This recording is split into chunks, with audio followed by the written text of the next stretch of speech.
कहानी की शुरुआत होती है टोक्यो में, जहां पुलिस एक क्रिमिनल के पीछे पड़ी हुई थी जिसके पोस्टर्स पूरे शहर में लगे थे। वो क्रिमिनल भागता हुआ एक गाड़ी में घुसा और एक लड़की के सर पर बंदूक रखकर उसे गोली मारने की धमकी देने लगा। तभी अचानक उसकी छाती में जबरदस्त दर्द हो गया और कुछ ही पलों में दिल के दौरे से उसकी मौत हो गई। फिर अगले दिन विदेश मंत्री अपने ऑफिस से बाहर निकला तो कई पत्रकारों ने उसे घेर लिया, पर इससे पहले कि वो कुछ कहता उसे भी अचानक दिल का दौरा पड़ गया। वहीं दूसरी ओर एक अपराधी जिस पर कत्ल का इल्जाम था उसे सबूत न होने पर छोड़ दिया गया, पर जैसे ही वो बरी होकर कोर्ट से बाहर निकला वो भी दिल के दौरे से मारा गया। अगले कुछ दिनों में बहुत सारे अपराधी यूं ही हार्ट अटैक से मरने लगे और कुछ तो जेल के अंदर ही मर गए। जल्द ही पुलिस और मीडिया को समझ आ गया कि ये महज इत्तेफाक तो नहीं हो सकता। इसके पीछे जिसका भी हाथ था उसे कीरा नाम से बुलाया जाने लगा, जिसका मतलब है किलर। कुछ लोग तो कीरा के साथ थे क्योंकि क्रिमिनल्स के मरने से देश में जुर्म कम ही तो हो रहा था, पर कुछ लोगों का कहना था कि किसी भी इंसान को भगवान के काम में दखल देने का कोई हक नहीं है। कुछ धार्मिक लोगों का मानना था कि इसके पीछे खुद भगवान का ही हाथ है और वो पापियों को सजा देकर धर्म की रक्षा कर रहे हैं। खैर, एक रात खबर आई कि एक आदमी ने बैंक में घुसकर वहां काम करने वाले लोगों को बंदी बना लिया है। जब लाइट नाम के लड़के ने ये खबर देखी तो उसने तुरंत अपनी किताब निकाली और उस पर अपराधी का नाम लिख दिया।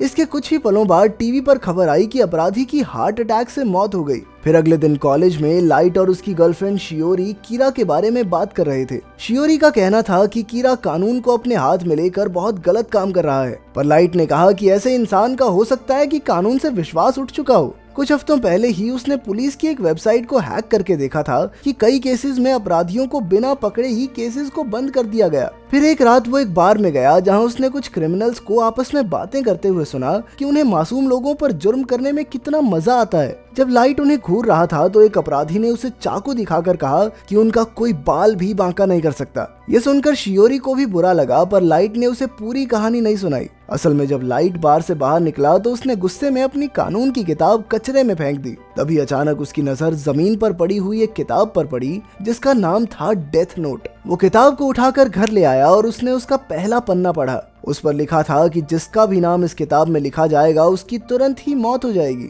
लाइट को लगा कि ये कोई मजाक होगा, पर तभी उसने टीवी पर एक कातिल का नाम देखा और उसने यूं ही कातिल का नाम किताब में लिख दिया। फिर अगली सुबह उसने अखबार पढ़ा तो उसके होश ही उड़ गए क्योंकि उस कातिल की मौत हो चुकी थी। पहले तो उसे लगा कि ये महज इत्तेफाक होगा, पर बाद में जब वो सड़क पार कर रहा था तो उसे बार वाले क्रिमिनल्स दिखाई दिए और उसने फिर से किताब को आजमाने का सोचा। उसने क्रिमिनल का नाम किताब में लिख दिया और उसकी आंखों के सामने ही उस लड़के की हार्ट अटैक से मौत हो गई। अब लाइट को विश्वास हो गया कि किताब में लिखी बातें बिल्कुल सच हैं। फिर उसने बाकी के रूल्स पढ़े तो पता चला कि किताब तभी काम करेगी जब लिखने वाले के दिमाग में मरने वाले की एक तस्वीर हो, और अगर नाम लिखने के बाद उसने मौत का कारण नहीं लिखा तो बाय डिफॉल्ट हार्ट अटैक से तो बंदा मर ही जाएगा। खैर, फिर जब लाइट घर लौट रहा था तो अचानक र्यूक नाम के एक भयानक से दरिंदे ने उसका रास्ता रोक लिया। फिर पता चला कि वो मरने वालों की आत्मा को ले जाता था और उसे सिर्फ वही इंसान देख सकता था जिसके पास वो किताब हो। उसने ही ये किताब जमीन पर फेंकी थी क्योंकि वो देखना चाहता था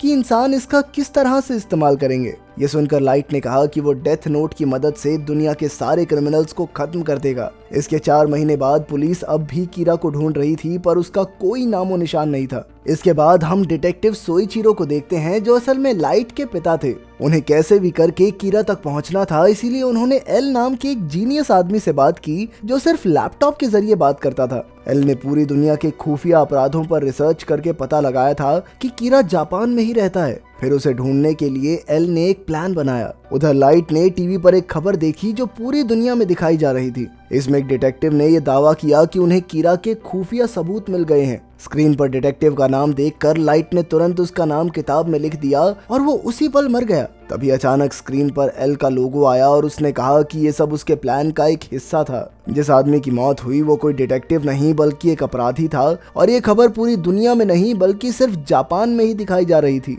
इस तरह ये तो साबित हो गया कि कीरा जापान में ही रहता था। अंत में एल ने कीरा को धमकी देकर कहा कि वो उसे फांसी की सजा दिलवा कर ही रहेगा। लाइट उससे बदला तो लेना चाहता था, पर ना तो उसे एल का असली नाम पता था और ना ही उसका चेहरा, और इसीलिए वो कुछ नहीं कर सकता था। उधर अगले दिन एल ने पुलिस वालों को अपनी आगे की रिसर्च बताई, जिसमें उसने देखा कि मरने वाले लोग कॉलेज के समय के बाद ही मरते थे। इसका मतलब ये था कि कीरा एक कॉलेज स्टूडेंट है जो क्लास के दौरान लोगों को नहीं मारता। उधर लाइट भी पुलिस सिस्टम को हैक करके उनकी बातचीत पर नजर रखे हुए था। तभी उसे याद आया कि किताब में लिखा था कि वो लोगों की मौत के कारण और समय का फैसला खुद कर सकता है। फिर उसने किताब में कॉलेज टाइम के दौरान का ही समय लिख दिया और इस बार उनकी मौत का कारण भी कुछ अलग लिखा।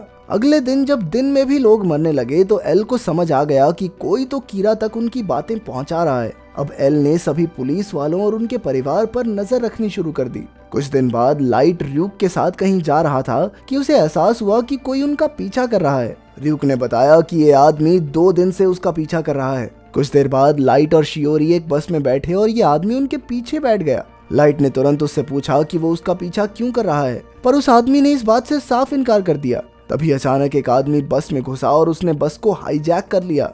लाइट ने देखा कि ये वही अपराधी था जो कुछ दिन पहले जेल से भागा था। लाइट ने तुरंत उसका नाम एक कागज पर लिख दिया। इधर पीछे बैठे आदमी ने कहा कि उसे डरने की कोई जरूरत नहीं है क्योंकि वो FBI से है। उसने लाइट को अपना बैज दिखाया और पता चला कि उसका नाम राय था। तभी अचानक अपराधी ने लाइट के हाथ से कागज छीन लिया तो पता चला कि ये डेथ नोट का ही कागज था। कागज को छूते ही उसे र्यूक दिखाई देने लगा और उसने डर के मारे बंदूक चला दी, पर र्यूक को कुछ नहीं हुआ और अपराधी बस से कूद गया। अचानक वो एक गाड़ी से टकरा गया और उसकी मौके पर ही मौत हो गई।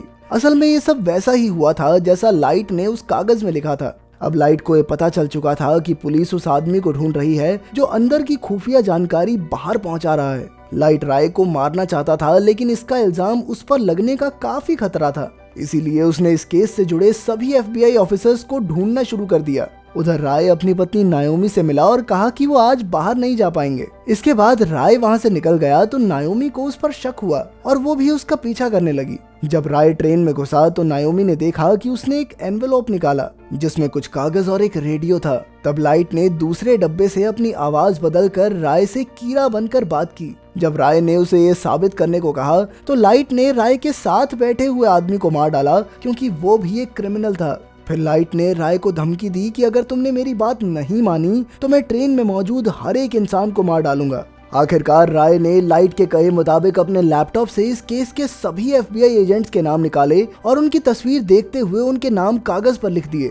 उसी पल से सभी FBI एजेंट्स एक एक करके मरने लगे। इधर जैसे ही राय ट्रेन से निकला तो उसे भी दिल का दौरा पड़ गया। तभी नायोमी दौड़कर उसके पास आई, पर बहुत देर हो चुकी थी। अंदर लाइट ने मुस्कुराते हुए वो कागज उठाए और पता चला कि ये डेथ नोट के ही कागज थे। उधर पुलिस स्टेशन में सोइचिरो ने सबको बताया कि कीरा उनके एजेंट्स को मारने लगा है। सबकी जान खतरे में थी, इसीलिए सोइचिरो ने सबको बिना सवाल पूछे नौकरी छोड़कर जाने का मौका दिया। ज्यादातर लोग बाहर चले गए और कुछ ही ऑफिसर्स सोइचिरो की मदद करने के लिए रुके। अब मामला बहुत गंभीर था, इसीलिए उन्होंने असलियत में एल से मिलने का फैसला किया। जब वो एल से मिले तो एल तो एक जवान सा लड़का निकला। एल ने बताया कि कीरा अपनी मर्जी से लोगों के मरने का समय और कारण तय करता है, पर इसके लिए उसे लोगों का नाम पता होना चाहिए। इसीलिए अब से एल ने सबको कोड नेम्स इस्तेमाल करने को कहा। फिर एल ने ट्रेन स्टेशन का कैमरा देखा तो उसमें राय मरने से पहले किसी की तरफ इशारा कर रहा था। फिर उसने सभी पुलिस वालों के परिवारों पर 1 हफ्ता नजर रखने का फैसला किया। साथ ही हमें पता चला कि नायोमी भी FBI में ही थी और उसने एक समय पर एल के लिए भी काम किया था। वो अपने पति की मौत का बदला चाहती थी, इसीलिए वो खुद छानबीन में जुट गई। जल्द ही उसे बस ड्राइवर से उस दिन बस में हुई घटना के बारे में पता चला। अंत में वो लाइट से मिलने उसके कॉलेज गई, पर लाइट ने कहा कि वो इसके बारे में कुछ नहीं जानता, मगर नायोमी को फिर भी उस पर शक था। जब लाइट घर लौटा तो उसने देखा कि उसने दरवाजे में जो पेंसिल का टुकड़ा लगाया था वो जमीन पर था, यानी कोई तो उसके घर में घुसा है। बाद में उसने र्यूक से कहा कि शायद कोई उसके कमरे से छेड़छाड़ करने गया है। ये बात सच थी क्योंकि एल और पुलिस वाले CCTV कैमरास से उस पर नजर रखे हुए थे। पहले कुछ दिन तो सब ठीक रहा, पर एक दिन एक अपराधी की मौत हो गई और उस वक्त लाइट अपने कमरे में ही था। ये देखकर सोइचिरो ने कहा कि उसका बेटा बिल्कुल बेकसूर है, पर एल ने कहा कि कीरा अपनी मर्जी से मौत का समय तय कर सकता है। कुछ दिन बाद लाइट अपने कमरे में चिप्स खा रहा था कि तभी टीवी पर खबर आई कि एक और अपराधी दिल के दौरे से मारा गया। आखिरकार ये साबित हो गया कि लाइट ने कुछ नहीं किया और मजबूरन एल को उसके कमरे से कैमरास हटवाने पड़े। बाद में लाइट ने र्यूक को बताया कि उसने चिप्स के पैकेट में कागज छुपाकर इस काम को अंजाम दिया। उधर नायोमी ने एल को फोन करके कहा कि उसके पास कीरा के खिलाफ सबूत है इधर लाइट शाओरी से मिलने एक आर्ट गैलरी में पहुंचा, पर शाओरी तो नायोमी के कब्जे में थी। नायोमी ने लाइट से कहा कि उसे कबूल करना होगा कि वही कीरा है, पर लाइट इस बात से इनकार करता रहा। तब नायोमी ने उसे अपना असली नाम बताया ताकि लाइट उसे मारने की कोशिश करे और ये साबित हो जाए कि असल में वही कीरा है। तभी लाइट ने अपना पेन निकाला और एल ये सब कैमरास से देख रहा था। जल्द ही पुलिस आ गई और शाओरी लाइट की तरफ भागी। इस चक्कर में नायोमी ने लाइट की जगह शाओरी पर गोली चला दी और उस बेचारी की मौके पर ही मौत हो गई। इस जुर्म के पछतावे में नायोमी भी जिंदा नहीं बच पाई और वो भी मारी गई। बाद में रियूक ने जब लाइट से बात की तो पता चला कि वो तो बिल्कुल भी दुखी नहीं था, बल्कि ये सब तो उसके प्लान का हिस्सा था ताकि उसका नाम केस से पूरी तरह हट जाए।